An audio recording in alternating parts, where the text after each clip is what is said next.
మూడుముళ్ళ బంధం ఎపిసోడ్ 288.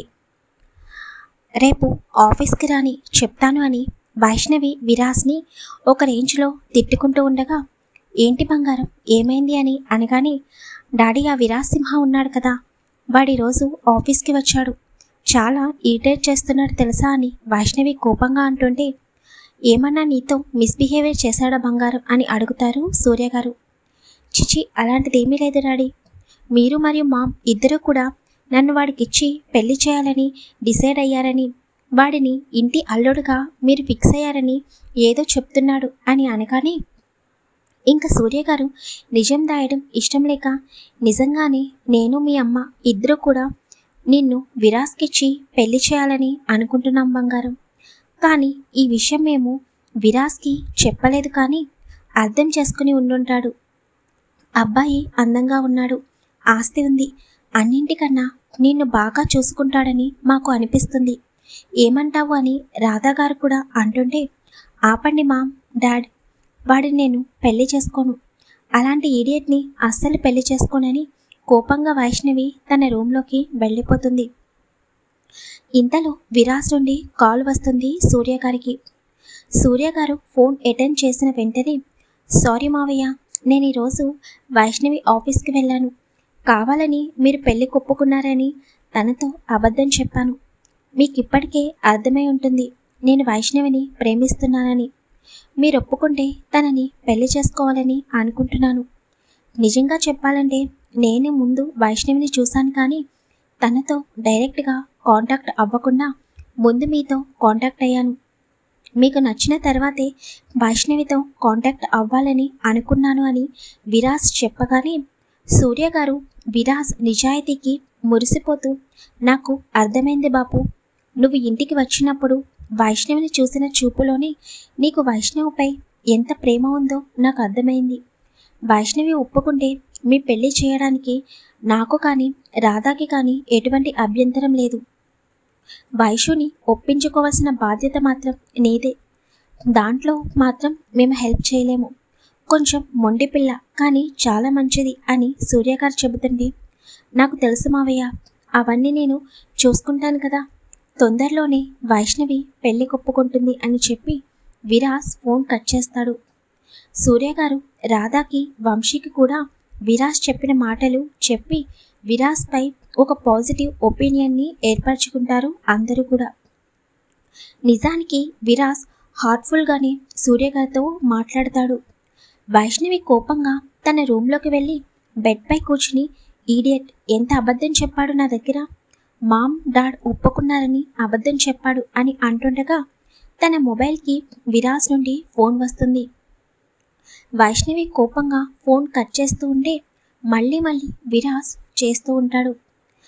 వైష్ణవి కోపంగా phone lift చేసి, ఎందుకిలా నన్ను విసిగిస్తున్నావు, ఇంటికి వచ్చినా కూడా నన్ను ప్రశాంతంగా ఉండనివ్వవా అని చిరాకు పడగానే, ఏంటి బేబీ ఎందుకంత సీరియస్ అవుతున్నావు అని అంటుంటే, నువ్వు నా లైఫ్లోకి వచ్చావు కదా, ఇంకెక్కడ మనశ్శాంతి ఉందిలే, చిరాకు తెప్పించకుండా ఎందుకు ఫోన్ చేశావో చెప్పు అని అంటుంటే, గుడ్ నైట్ చెబుదామని చేశాను, గుడ్ నైట్ బేబీ అని అనగానే వైష్ణవి అరిచిన అరుపుకి విరాస్ నవ్వుతూ ఫోన్ కట్ చేస్తాడు.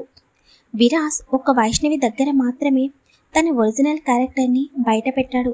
అల్లరి, కోపం, ప్రేమ, కేరింగ్ మొత్తం అన్నీ ఒక్క వైష్ణవి దగ్గర మాత్రమే చూపించాడు.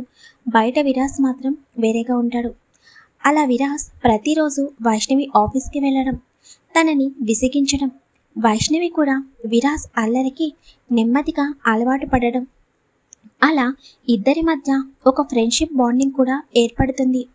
విరాస్ మాత్రం వైష్ణవిని తను ప్రేమించిన అమ్మాయిగా మాత్రమే చూస్తుంటే, వైష్ణవి మాత్రం విరాస్ని నెమ్మదిగా ఒక ఫ్రెండ్గా చూడడం మొదలు పెడుతుంది. విరాస్కి అలాగే వైష్ణవి ఫ్యామిలీతో కూడా మంచి బాండింగ్ ఏర్పడుతుంది.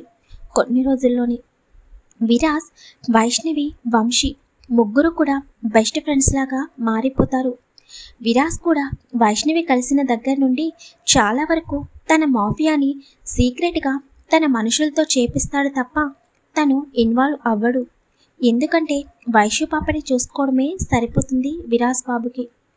ఇలా వైష్ణవి, వంశీ, సూర్య గారు, రాధా గారు వీళ్ళందరితో 1 మంత్లోనే చాలా దగ్గరైపోతాడు విరాజ్. అందరి మధ్యన మంచి బాండింగ్ కూడా ఏర్పడుతుంది. వైష్ణవి రిషి చెప్పిన విషయాన్ని పూర్తిగా ఇగ్నోర్ చేసేస్తుంది. ఎందుకంటే తనతో ఉన్న విరాజ్ పూర్తిగా ఆపోజిట్గా ఉండడం వలన విరాజ్లో వైష్ణవికి డాన్ అన్న సూచనలేమీ కనిపించవు. అందుకే రిషి చెప్పిన విషయాన్ని పట్టించుకోవడం మానేసి విరాజ్తో ఫ్రెండ్షిప్ చేయడం మొదలు పెడుతుంది. ఒకరోజు వైష్ణవి హాల్లో కూర్చుని ల్యాప్టాప్లో వర్క్ చేస్తుండగా విరాజ్ వస్తాడు. వెంటనే వైష్ణవి వడిలో ఉన్న ల్యాప్టాప్ తీసేయగానే గట్టిగా అరుస్తుంది వైష్ణవి. ఇంతలో విరాజ్ చేతిలో నుండి వంశీ ల్యాప్టాప్ని లాక్కొని పరిగెట్టగానే వైష్ణవి కోపంగా నా ల్యాప్టాప్ నాకు ఇవ్వు అని వంశీ వెనకాల పరిగెడుతుంది. వంశీ విరాజ్ ఇలా ఇద్దరు ఒకరికొకరు ల్యాప్టాప్ చేంజ్ చేసుకుంటూ వైష్ణవిని ఏడిపిస్తూ ఉంటారు. ముగ్గురు కలిసి హాల్ అంతా పరిగెడుతూ ఉంటే సూర్య గారు రాధా గారు అలాగే నవ్వుతూ వాళ్ళ వైపు చూస్తూ ఉంటారు. రాధా గారు సూర్య గారితో వైష్ణవిలో చాలా చేంజ్ వచ్చింది కదండి. ఒకప్పుడు తన రూమ్లోనే ఉండి సీరియస్గా బిజినెస్ పైనే ఫోకస్ పెట్టేది, కానీ విరాజ్ పరిచయం అయిన దగ్గర నుండి తను మనకి కొత్తగా కనిపిస్తుంది. చాలా అల్లరి చేస్తుంది. ఎప్పుడూ సీరియస్గా ఉండే వైషు ఈరోజు అల్లరి చేస్తూ నవ్వుతూ ఉంటుంది. ఇదంతా విరాజ్ వల్లే కదా అని రాధా గారు అంటుంటే, నిజమే రాధా, విరాజ్ వైష్ణవిని బాగా చూసుకుంటాడని నాకు నమ్మకం ఉంది. వైష్ణవికి కూడా విరాజ్ మీద ఇష్టం ఏర్పడుతుంది. అది ప్రేమగా మారాలని కోరుకుందాం అని అనుకుంటారు ఇద్దరు. వంశీ వైష్ణవితో హే కోతి వచ్చి నీ ల్యాప్టాప్ తీసుకో అని పక్కనే ఉన్న విరాజ్కి ఇవ్వగానే హే దెయ్యం ఇదిగో నీ ల్యాప్టాప్ అని విరాజ్ కూడా ల్యాప్టాప్ ముందుకు పెడుతూ మళ్ళీ వెనక్కి నడుస్తూ ఉంటాడు. ఇలా వంశీ విరాజ్ ఇద్దరు వైష్ణవిని ఏడిపిస్తుంటే వైష్ణవి కోపంగా నా ల్యాప్టాప్ నాకు ఇవ్వలేదంటే మీ ఇద్దరికి పెళ్లి చేయాల్సి వస్తుంది అని అనగానే వెంటనే విరాజ్ చిచి మేమిద్దరం పెళ్లి చేసుకోవడం ఏంటి, కావాలంటే మా బావమరిదికి మంచి అమ్మాయిని చూసి పెళ్లి చేస్తాను, మనమిద్దరం పెళ్లి చేసుకుందాం ఏమంటావు అని అల్లరిగా అంటాడు. నో నెవర్, నిన్ను పెళ్లి చేసుకోవాలా, అది ఎప్పటికీ జరగదు. కానీ నా ఆఫీస్లో నా పిఏ ఉంది కదా, నువ్వు ఆఫీస్కి వచ్చినప్పుడల్లా నీకు సైట్ కొడుతూ ఉంటుంది, చెప్పు కావాలంటే తననిచ్చి నీకు పెళ్లి చేస్తాను అని వైష్ణవి నవ్వుతూ అంటుంది. ఇంతలో వంశీకి ఫోన్ రాగానే తను ల్యాప్టాప్ విరాజ్కి ఇచ్చేసి తన రూమ్లోకి వెళ్ళిపోతాడు. ఆ మాటకి విరాజ్కి కోపం వచ్చి నిన్ను ఇలా కాదు మొత్తం ఇల్లంతా తిప్పించాలి అని మనసులో అనుకుని విరాజ్ ల్యాప్టాప్ తీసుకుని టెర్రస్ పైకి వెళ్ళగానే వైష్ణవి కూడా విరాజ్ వెనకాల పరిగెడుతూ నా ల్యాప్టాప్ ఇవ్వలేదనుకో అసలు బాగోదు, ఆగరా అని టెర్రస్ పైకి వెళ్తుంది. ఇద్దరు కొంచెం సేపు పరిగెట్టి ఆయాసం వచ్చి వైష్ణవి అలాగే నుంచునిపోగా విరాజ్ నవ్వుతూ వైష్ణవి దగ్గరికి వచ్చి ల్యాప్టాప్ చేతిలో పెట్టి పద ఇప్పటికే చాలా ఎనర్జీ వేస్ట్ చేశావు అని ముందుకు వెళుతుండగా విరాజ్ చేతుల నుండి విరాజ్ మొబైల్ తీసేసుకుని ఇప్పుడు చెప్పు మొబైల్ కావాలా అని విరాజ్ని మొత్తం తిప్పిస్తుంది వైష్ణవి.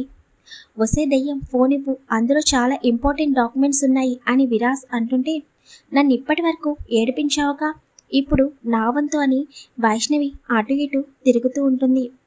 విరాజ్ వైష్ణవి దగ్గరికి రాగానే వైష్ణవి ఫోన్ని పైకి పెడుతుంది తన చేతులతో. విరాజ్ నవ్వుతూ వైష్ణవి వైపు చూసి ఐవింగ్ చేయగానే దెబ్బకి వైష్ణవి ఫోన్ వదిలేస్తుంది. వెంటనే విరాజ్ ఫోన్ పట్టుకుని నాతో పెట్టుకోకు అని అనగానే వైష్ణవి తన ల్యాప్టాప్ తీసుకుని నీ పని తర్వాత చెప్తాను అని హాల్లోకి వెళ్ళిపోతుంది. వైష్ణవి హాల్లోకి వెళ్ళి మళ్ళీ ల్యాప్టాప్ ఓపెన్ చేసి వర్క్ చేస్తుండగా రాధా గారు వచ్చి కాఫీ తీసుకురానా వైషు అని అంటుంటే మామ్ ఈరోజు కాఫీ పెట్టాల్సింది నువ్వు కాదు అని యాటిట్యూడ్గా విరాజ్ వైపు చూసి నువ్వు వెళ్ళి నాకు కాఫీ పెట్టి తీసుకురా, ఇదే ఈరోజు నీకు పనిష్మెంట్, నా ఎనర్జీ అంతా వేస్ట్ చేసావు అని అనగానే వెల్కమ్ మేడం అని విరాజ్ నవ్వుతూ కిచెన్లోకి వెళ్ళి తనకి కాఫీ పెట్టడం రాకపోయినా చివరికి కాఫీ పెట్టి తీసుకుని వచ్చి వైష్ణవికి ఇస్తాడు.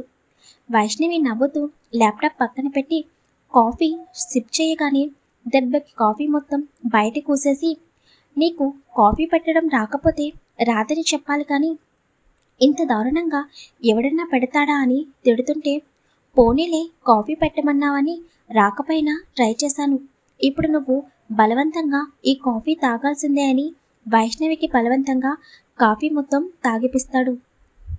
నిన్ను మళ్ళీ జన్మలో కాఫీ పెట్టమని అనను అని కోపంగా అక్కడి నుండి తన రూమ్కి వెళ్ళిపోతుంది.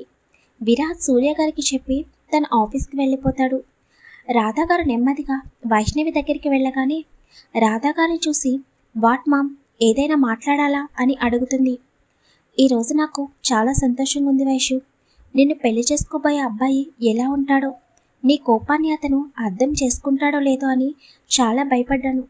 కానీ విరాజ్ చాలా మంచివాడు. తను నిన్ను చాలా ఎక్కువగా ప్రేమిస్తున్నాడు.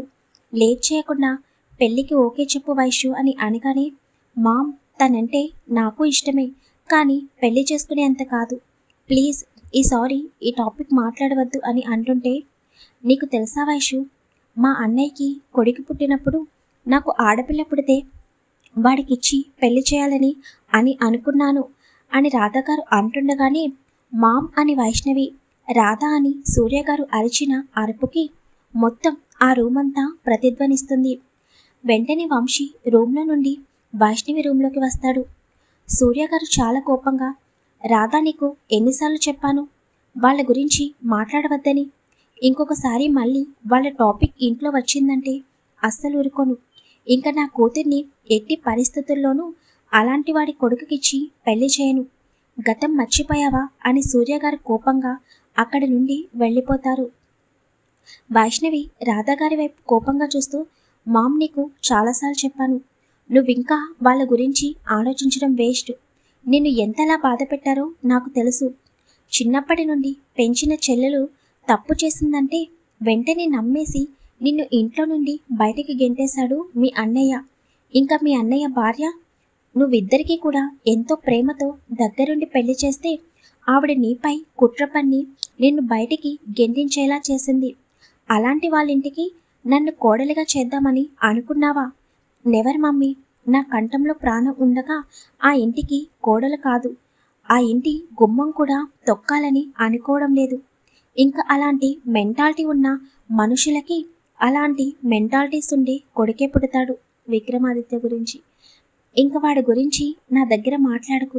అందుకే నాకు ఇండియా అంటే అస్సలు ఇష్టం ఉండదు. తప్పని పరిస్థితుల్లో ఇండియా వెళ్లాల్సి వచ్చినా నీకు సంబంధించిన వాళ్ళు నాకు కనిపించకూడదని నేను కోరుకుంటాను. దయచేసి ఇంకొకసారి వాళ్ళ టాపిక్ మాట్లాడుకుమా. అందుకే వాళ్ళ నేమ్స్ కూడా ఇప్పటి వరకు నేను తెలుసుకోలేదు. వాళ్ళ గురించి ఎటువంటి ఇన్ఫర్మేషన్ కూడా నాకు వద్దు. దయచేసి ఇంకొకసారి నీ నుండి ఇటువంటి మాటలు రావడానికి నేను ఒప్పుకోను అని వైష్ణవి కోపంగా అక్కడి నుండి బయటికి వెళ్ళిపోతుంది. పాపం పాపకి నిజం తెలిస్తే ఏం చేస్తుందో ఏంటో. వెళ్ళి తన బావ అయిన విక్రమాదిత్యని పెళ్లి చేస్తుంది. మరి వైష్ణవికి నిజం తెలిసిన రోజున విక్రమాదిత్యని యాక్సెప్ట్ చేస్తుందా లేదా చూడాలి. వంశీ రాధాగారి దగ్గరికి వచ్చి, మామ్, నువ్వు నాకు ఊహ తెలిసిన దగ్గర నుండి వాళ్ళ గురించి ఎంత బాధపడుతున్నావో మాకు తెలుసు. కానీ వైష్ణవి చెప్పింది నిజం. నీ చేత కంటతడి పెట్టించి నీపై నింద వేసిన వాళ్ళని మేము జీవితంలో క్షమించలేము. దయచేసి ఇంకెప్పుడు ఈ ఇంట్లో వాళ్ళ టాపిక్ తీసుకురాకుమా అని వంశీ అక్కడి నుండి వెళ్ళిపోతాడు. రాధాగారు బాధగా అలాగే నుంచుని ఉండిపోతారు. ఇదండి, వైష్ణవికి తెలియకుండా విక్రమాదిత్యని పెళ్లి చేసుకుంది. మరి వైష్ణవి ఎంతో ద్వేషించే కుటుంబానికి తను కోడలైందని తెలిసిన రోజు ఏం చేస్తుంది? రాధాగారు గట్టిగా కోరుకున్నట్టున్నారు. అందుకే తన మేనల్లుడైన విక్రమాదిత్యతో వైష్ణవికి పెళ్లి జరిగింది. మరి వైష్ణవికి రాజేశ్వరి తన తల్లిపై నింద వేసి బయటికి వెళ్లేలా చేసిందని తెలిసిన రోజున రాజేశ్వరిని ఏం చేస్తుందో చూడాలి. చాలామంది కామెంట్స్ చేయడం కూడా మానేస్తారు. స్టోరీ నచ్చకపోతే తప్పకుండా కామెంట్ చేయండి. స్టోరీని ఆపడానికి ట్రై చేస్తాను.